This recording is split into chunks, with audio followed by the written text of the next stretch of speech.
how was it out there today? It was pretty shifty and puffy, and high stakes. You know, the top 5 guys are really good, so we are happy with how the day went, but we know we can get a little better the next few days. So what kind of things do you do to get better? Well, today, actually, believe it or not, we weren't super happy with our boat speed upwind. We kind of were fighting from a little bit further behind off the starting line, and we were able to do that pretty well, but just not enough to break into the top 3. We had a 5-4-4, which is, you know, 3 keepers on the first day. That's the most important thing. And yeah, like I said, just a little bit better boat speed in the next few days, which we know how to do that. A little tuning adjustments Trevor will make, and we'll be right there. Trevor, you're a great skipper and helmsman, but yet here you're crewing. How do you adjust yourself from being the helmsman to being a crew? Well, it's always a challenge to make that adjustment.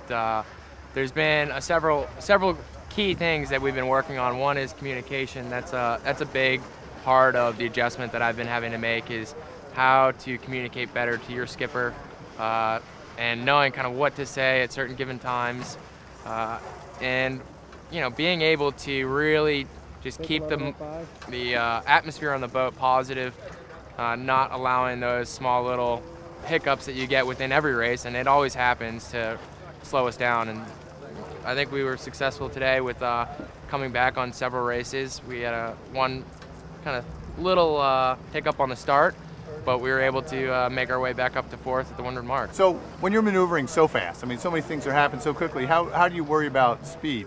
How do you get that into the equation?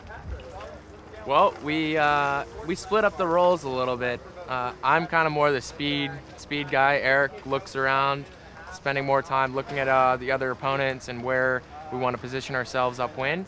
So, you know, my 2 jobs are mainly speed and kind of keeping the general game plan, you know, relaying the general game plan, so that we're kind of keeping him on track of what the overall goal is, and he's making those minute calls around the course.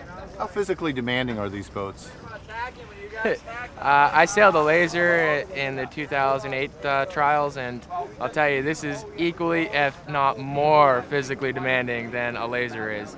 Well, they certainly look like a blast. Yeah, they're physically as far as physically demanding goes for him. I mean, you know, we're hiking really hard all the way upwind. It might not look like it, but you know, fully tensed all the time. Trevor's going through a lot of main sheet in certain conditions, kind of like today.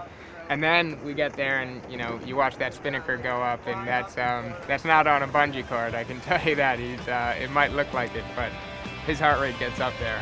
Excellent. Thank you very much.